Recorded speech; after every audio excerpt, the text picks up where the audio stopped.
My name's Samina Kiani and I'm in Nottingham with Be United at the third of CLG's regional listening events tackling race inequalities. The government's taken the debate nationwide and wants to hear your views.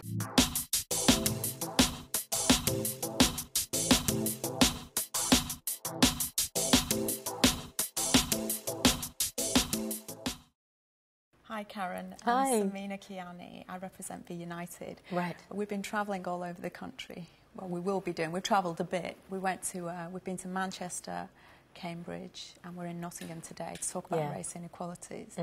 And I was just wondering, what is your role here and what do you hope to achieve? Okay.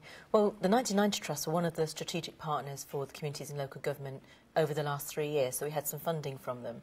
And it was quite an innovative fund because the 1990 Trust were considered as a kind of risque organisation traditionally. And what we've been working with them in partnership to try and deliver race equality. So I'm here today to try and talk to people about how important it is to work in partnership to try and do what we all want to do.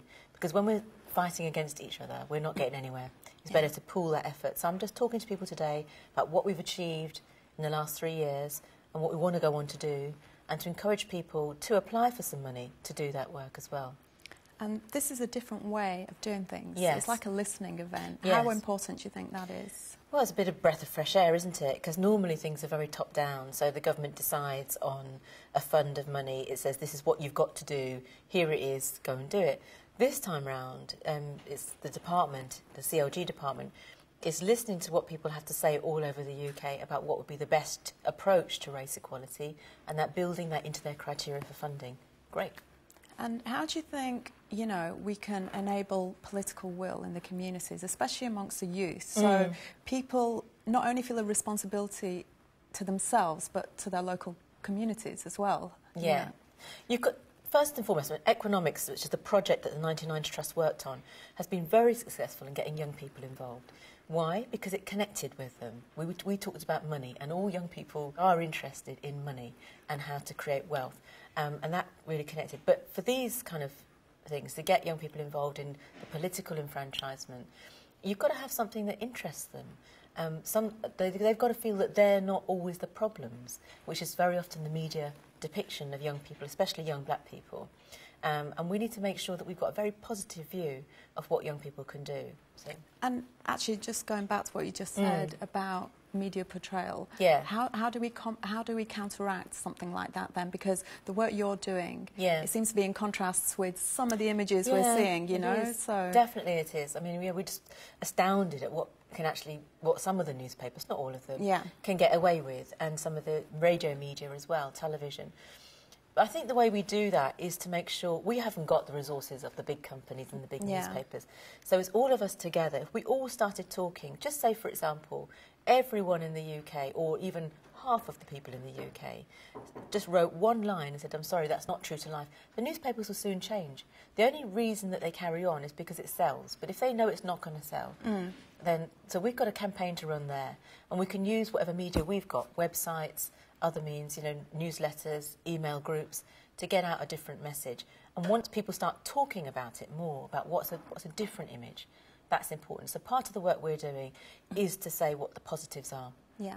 And say that, did you realise, for example, 92% of young black people were not involved in the criminal justice system at all last year? No, you don't realise that because that's not what you're told. Yeah. So it's things like that, I think. Changing perceptions. Changing perceptions. Yeah. And just getting everybody involved in that conversation. You can't do it on your own. No one's an island. Everybody's got to do it. And what about changing, you know, and enabling an equal playing field to allow all ethnic minorities a chance of success? Yeah. How you know, where do we start? Yeah, well, you've used an analogy that the Reverend Jackson uses a lot, and he's working with economics as well from the US, so we're affiliated to Reverend Jackson. What he says is that why is it that black people, in particular black and minority people, do so well on the sporting field? And it is usually because the field is even, the goals are very clear, the rules are public, everybody knows what those rules are, and there are penalties for misplay. So that's why people do well. Now, if we can apply that to the public and private sector, let's everybody know what the rules of the game are. Let's everybody know what the goals are. Let's know that you get a penalty if you if there's foul play, and people will do well. So it's very, very important to us to make sure we create a level playing field when we know that there isn't one. We know that the employment gap between black and minority communities and white communities is 15% and has stayed that way for 20 years. That's not good enough.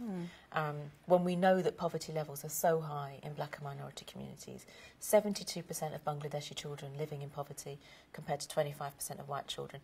Now, we're not saying that it's good that there are only 25% of white children. It's terrible that 25% of white children living in poverty. But it's disastrous that 72% of Bangladeshi children living in poverty, because that limits their life chances so much more. And we'll never break the cycle unless we break that economic injustice at the beginning. We've seen, obviously, some progress in the last 10 years, but what are the priorities now, in your opinion? I mean, for me and for all the work we've done over the last 3 years, I think it definitely is making sure that we challenge poverty and we challenge where it hits black communities the most in housing and employment, in the criminal justice system.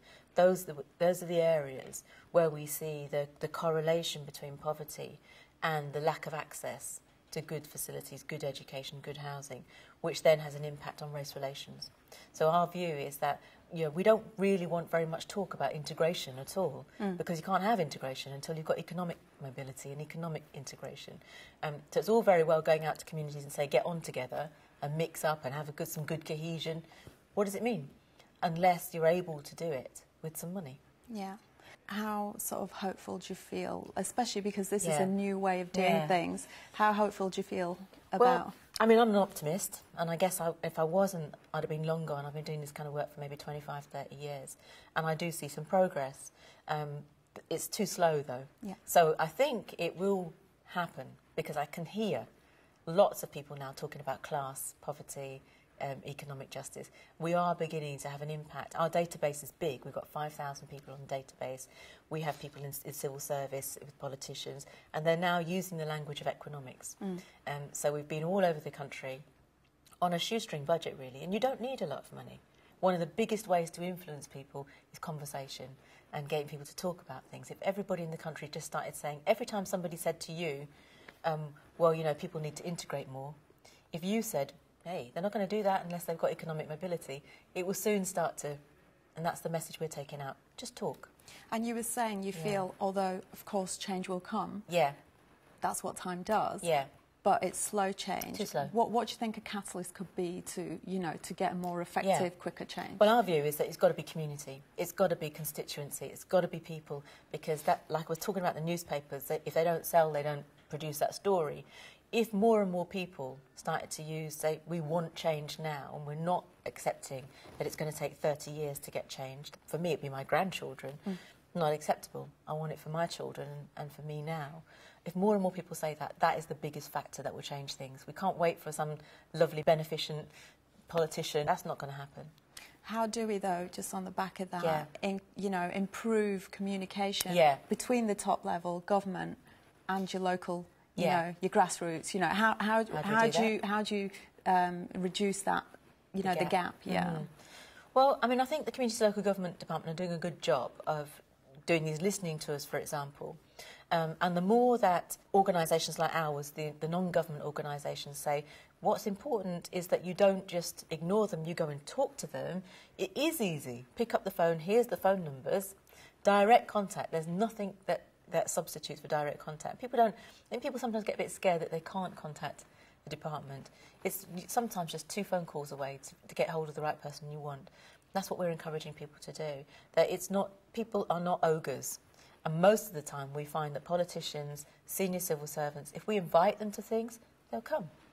Karen, it's been lovely talking to you, but we have to end it there. Okay, cool. Thank you so much. Okay. Have your say on race inequalities by registering online at www.be-united.org.